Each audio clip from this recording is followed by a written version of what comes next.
Halo, halo, apa kabar Anda semua? Semoga selalu dalam keadaan sehat walafiat, tetap semangat. Nih saya ngajak Anda untuk ngobrol. Banyak yang nunggu-nunggu nih, Bung Rocky. Ternyata saya kejar Ya, nggak tahu minta ini maaf ya. sudah di Belanda. Jadi Iya, kemarin terbang dari Bina, masih ada Bina ya. acara di Belanda. Yes, oke. Iya. Yes, oke. Mari kita ngobrol. Dan di Belanda pun masih di tengah jalan ini. Bung Rocky, kalau kemarin Anda Mm-mm. sebut bahwa PKS itu masuk ke angin, hari ini kelihatannya mereka udah kerokan gitu. Karena sudah karena sekarang diputuskan bahwa Anies Baswedan itu berpasangan dengan Sohibul Iman sebagai wakil gubernurnya begitu. Dan ini sih kelihatannya ngadu cepat ya karena kemarin PDIP pun bilang bahwa PDIP dengan PKB cukup kursinya begitu. Jadi ternyata public opinion itu matters, faktor yang Mm-mm. bisa memaksa uh, komposisi politik berubah. Karena memang Jakarta itu bukan tergantung pada kader atau siasat partai, tapi pada situasi real ketika orang melihat dalam pilpres kemarin siapa yang memungkinkan untuk disebut aja dipersiapkan untuk 2029 kan semua ini soal 2009 bukan sekedar soal Jakarta. Jadi tentu PKS berpikir Sohibul iya dia kader PKS tetapi dia bukan kader politik Jakarta untuk pergi ke 2009. Mm. Jadi dalilnya itu tuh dan saya menganggap bahwa mungkin juga memang PKS hanya testing water Mm. tapi akhirnya ada satu kepastian dan buat Anies itu hal semacam ini dia dia tampung aja atau dia akumulasi sebagai wahana untuk pergi ke 2009 karena tanpa itu nggak ada urusan politik Jakarta selalu adalah kawah candra di muka untuk pergi ke 2009. Ya, ya. Kendati katakanlah IKN sudah pindah pun gitu ya, walaupun sebenarnya kita jadi ragu-ragu sekarang akan jadi pindah atau tidak, tetap aja Jakarta itu jadi pusatnya. Ya IKN pindah secara fisik tetapi culture politik kan tetap di Jakarta, Hmm, hmm, culture bisnis tetap di Jakarta. hmm, IKN itu pindah secara administratif hmm. Itu tetapi kalau jadi ya. kebiasaan-kebiasaan Hmm. kalau jadi kebiasaan-kebiasaan transaksi politik pasti di Jakarta, Hmm, kebiasaan-kebiasaan akumulasi bisnis pasti di Jakarta tuh. hmm. Jadi tetap dia strategis Jakarta ini. Jakarta ini diperlukan bukan sekedar oleh para politisi, tapi oleh para diplomat yang ingin membaca lebih jauh arah Indonesia ke 2009. Kan nggak Ya. bisa diplomat tuh nongkrong di IKN. Bagaimana misalnya diplomat Amerika yang didesain dengan sangat khusus supaya memegang segala macam taktik strategi mesti beredar di IKN itu nggak masuk Ya. akal tuh. Ya. Oke, jadi kan dengan didukung oleh PKS dan bersama dengan PKB ini Anies dapat dipastikan sudah dapat dapat tiket lah ya Bung Rocky begitu ya. Dan kan Pak Prabowo bagaimanapun juga tanda-tandanya Pak Prabowo lagi Pak Jokowi masih tetap ingin menghalangi Anies Baswedan. Tapi rasanya sekarang kalau menggunakan instrumen, kalau dulu kan instrumen hukum, instrumen politik yang digunakan. Sekarang saya kira instrumen hukum Ya. mungkin agak sulit menggunakan dan instrumen politik ya udah susah ini. Ini kan artinya sebenarnya ini peta 2029 yang dibayangkan oleh Pak Jokowi, sementara dia sudah tidak lagi di posisi sebagai presiden. Apakah kemudian menurut bacaan Anda, Pak Prabowo juga akan melakukan langkah yang sama terhadap Anies Baswedan? Karena bagaimanapun juga Pak Prabowo kan juga masih ingin maju lagi 2029 gitu. Ya mungkin Pak Prabowo tidak sekeras itu, tapi dia Hmm. akan kirim proksinya yaitu Partai Demokrat untuk Oh, menghalangi Anies. oh gitu Kan ya. kita mesti lihat begitu kan. Tetap Hmm. Partai Demokrat menganggap ada yang tidak Hmm. mulus Ya. di Pilpres kemarin karena Hmm. Anies dianggap berkhianat. Hmm.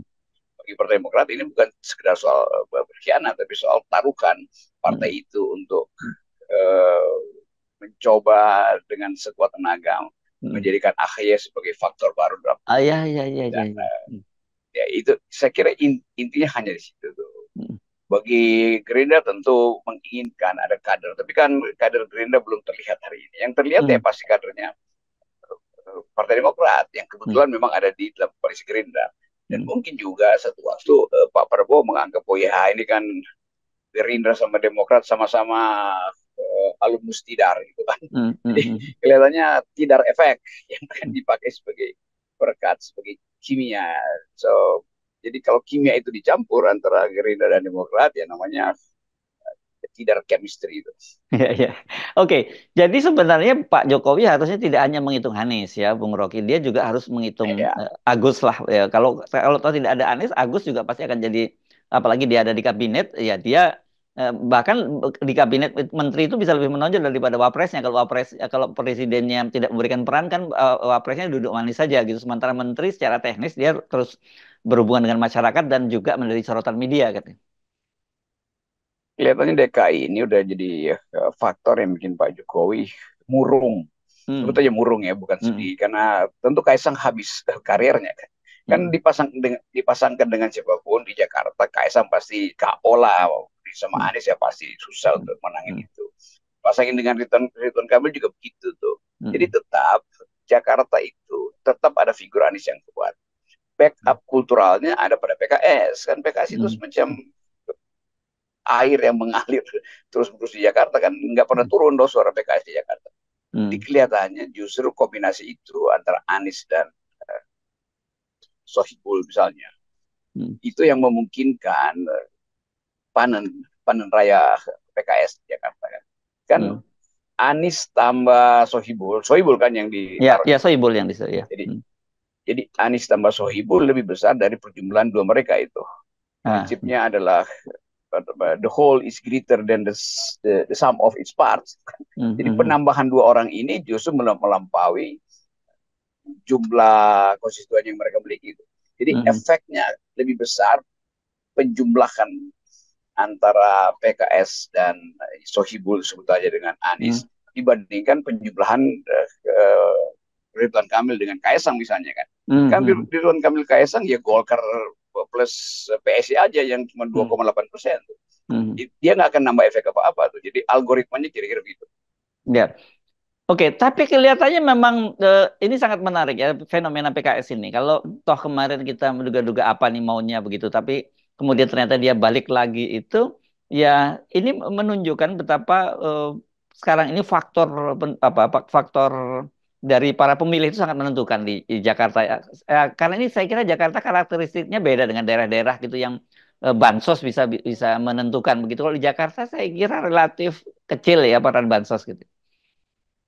Ya betul. Jadi politik Jakarta itu ada politik yang terbuka, mata internasional di Jakarta sehingga Hmm. efek ke bansos BLT CS itu tidak sekuat kalau itu dilakukan di daerah. Dan Hmm. saya kira PKS menghitung itu juga bahwa kalau misalnya Anies ditaruh di situ dan akan Hmm. diganggu, nah gangguannya bisa diminimalisir dengan opini publik yang tiap hari. Jadi kan Hmm.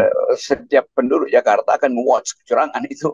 Masalahnya Hmm. di situ. Jadi PKS mungkin dapat info itu bahwa kalau yang ditaruh itu seorang yang justru berseberangan dengan politik Pak Jokowi, maka Hmm. rakyat lebih lebih rela untuk menjaga suara.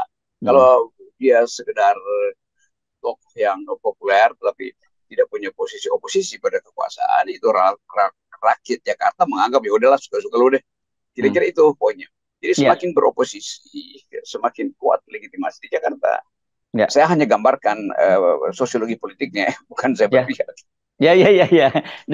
Dan dan saya kira kalau kemarin Anda menyebut misalnya PKS akhirnya memutuskan juga mendukung Anies Baswedan ini, kalau dulu kemarin kan ada menyebut ada yang kubu pragmatis tentu saja kecewa, tapi yang menang saya kira bukan kubu idealis ya, kubu realistis lah ya, Bung Rocky ya melihatnya begini ya.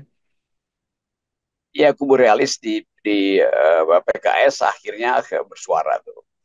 Dan itu yang menunjukkan bahwa realisme PKS itu bukan ya bukan politik transaksi sebetulnya, tetapi dia ngerti bahwa basis legitimasi dia memang ada di Jakarta dan Anies menjadi penyumbang suara terbesar Hmm. ketika dia dicalonkan kemarin sebagai Presiden. presiden kan presiden Hmm. penantang Pak Prabowo. Hmm. Jadi kok ya sekarang kita pakai istilah itu coattail efeknya Hmm. adalah akibat jas dari Anies dan Yes. PKS terima efek ekor jasnya. Ya, dan kalau kita lihat dari pileg kemarin untuk Jakarta itu bukan hanya PKS kok yang panen ini. Nasdem juga panen. Yang lebih panen lagi PKB. Suaranya dua kali lipat, kursinya naik dua kali lipat dari 5 menjadi 10 begitu. Dan untuk DPR RI dia pecah telur setelah dari pemilu ke pemilu sekarang bisa langsung dapat dua kursi dari DPR RI. Jadi ya wajar kalau kemudian PKB langsung mengusulkan paling awal begitu. Ya, Caimin tahu bahwa PKB bertambah dua kali lipat, hampir dua kali lipat suaranya di parlemen, dan keterangan itu tentu dijadikan alasan PKB untuk meminang PDIP kan demi Anies. Tapi Ya. PDIP punya hitungan lain. Hmm. Itu berarti kalau Anies menjadi guru besar di Jakarta, itu Puan jadi kecil dong kan. Hmm. Tukar Hmm. tambahnya itu trade off-nya ada di situ tuh. Tetapi Hmm. Hmm. sekali lagi societal base-nya itu antara PKB, Nasdem dan PKS itu kuat sekali untuk membackup suara Anies di Jakarta. Ya. Oke, jadi Jadi ini secara faktual memang ya, suaranya udah dihitung. ya. Ya. Jadi ini kita mesti melihat ya, sekali lagi Pilkada Jakarta itu tidak sekedar pilkada ya. Ini adalah gambaran pada Pilpres 2029 tadi. Apa boleh buat seperti itu kita melompat langsung ya? Iya betul. Jadi Pilpres 2029 dianggap banyak problem etis, banyak problem administrasi yang ngaco. Dikoreksi lah di Jakarta hari ini. Jadi potensi mengkoreksi Pilpres sebetulnya adalah pada Pilkada Jakarta tuh. Mhm. Dan kelihatannya itu akan terjadi. Dan semua semua mata internasional juga menginginkan supaya Jakarta itu betul-betul kedap dari segala macam kecurangan yang kemarin dibayangkan terjadi terulang di Jakarta sebagai pengulangan dari Pilpres. Mhm. Saya kira itu akan terjadi kalau itu kalau pilkadanya itu terjadi pada masa pemerintahnya Pak Jokowi ya, Bung Rocky pasti dipastikan bagaimanapun caranya Pak Jokowi akan mengulang itu. Tapi kan kita tahu bahwa upaya Pak Jokowi untuk mempercepat pilkada itu tidak berhasil gitu, tidak setuju oleh DPR dan sekarang tetap normal tanggal 27 November, sementara Pak Jokowi itu akan lengser tanggal 20 Oktober. Itu kalau normal ya, Bung Rocky. Itu time lag-nya di situ. Pak Jokowi kehilangan waktu untuk konsolidasi karena Oktober Pak Prabowo yang pegang kekuasaan, itu artinya ada harapan baru di situ. Pak Jokowi mungkin hanya menitipkan, tetapi kimianya nggak mungkin lagi diubah tuh. Hmm, Jadi sekali lagi Pak Jokowi ya seharusnya menyadari secara real bahwa kapasitas beliau untuk mengatur politik Jakarta tidak hmm, sehebat ketika dia mau mengatur hmm, Jakarta sebagai sumber suara bagi Pak Prabowo kemarin, kan itu hmm, hmm. bedanya di situ. Ya.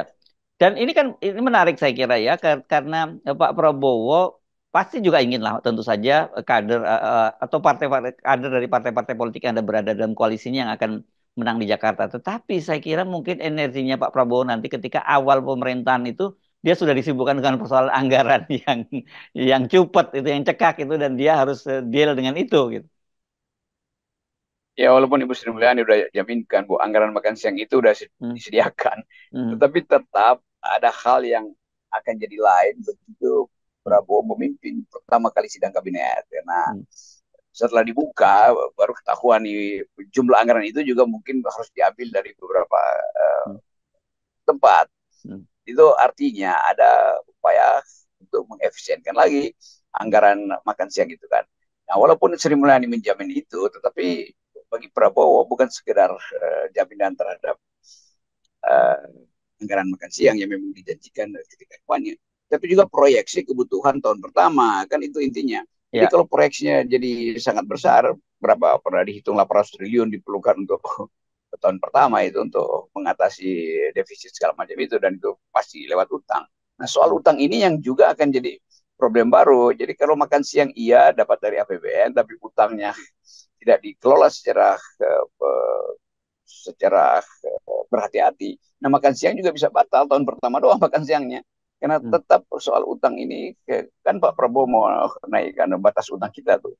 Jadi Nah, sekali lagi Pak Prabowo menganggap bahwa ada hal yang harus dia penuhi, yaitu janji dia sebagai ksatria, dia mesti buktikan dong bahwa janji makan siang itu. Yang kedua, kondisi internasional, pasar uang internasional, dan sumber-sumber penjamin pinjaman internasional itu kan tahu hmm, bahwa kita butuh kan. hmm, Nah, kalau kita butuh dan didengar oleh kreditur internasional, maka suku bunganya pasti dinaikkan. Dan bagi hmm, Pak Prabowo itu hitungan yang harus betul-betul pas. Karena ini tahun pertama dia untuk memulai satu pemerintahan yang bahkan masih dianggap orang sebagai keterusan, kelanjutan dari Pak Jokowi. Nah, hmm. kalau Pak Prabowo ingin melakukan uh, sebut aja pembatasan total dengan Jokowi, dia mesti mandiri secara Ya. APBN. Begitu APBN-nya terganggu sedikit, orang anggap bahwa itu kalau begitu utang yang dibuat Pak Jokowi itu yang diteruskan oleh Pak Prabowo kan. Mhm. Image itu pun sebagai persepsi pun udah memburukkan pemerintahan ke depan. Ya, Padahal ya. Pak Prabowo menginginkan ada tambahan legitimasi pada pemerintahannya hari ini. Ya, ya. Dan ternyata kalau soal tambahan utang itu sudah di Ibu Sri Mulyani menjamin bahwa Pak Prabowo tidak akan melampaui 3% dan Thomas Jiwandono juga menyatakan itu tidak akan terjadi. Makanya kemudian yang diberikan hanya 71 triliun. Nanti kita bahas soal itu di bidang lain, tetapi ini saya kira kaitannya Pak Prabowo mungkin tidak akan punya waktu yang leluasa untuk memikirkan pilkada, sementara persoalan domestik dia di kabinet sendiri akan sangat berat. Ya itu poinnya. Jadi untuk sementara Pak Prabowo ada biarlah Jakarta itu gampang nah ntar Yes, gua ya, kerjain lagi nanti ya, mendekati ya, 2029. Jadi dia ya, mesti fokus untuk peroleh legitimasi itu sekali lagi ya. termasuk legitimasi dari dari negeri barat terutama. Amerika Hmm, kan hmm, tetap menginginkan relasi yang bagus dengan Indonesia tuh. Dan yes. kalau orang tanya kebutuhan Pak Prabowo apa, ya dia Pak Prabowo ya butuh dolar dan dolar itu ya ada di Amerika, nggak ada di Cina, nggak ada di Arab, Ya, segala macam ya, gampang aja ya, tuh. ya, ya, ya. Oke, baik Pak Rogi, ya. Kita nolkan semuanya, ya. Yes, Oke. ya, oke. Okay.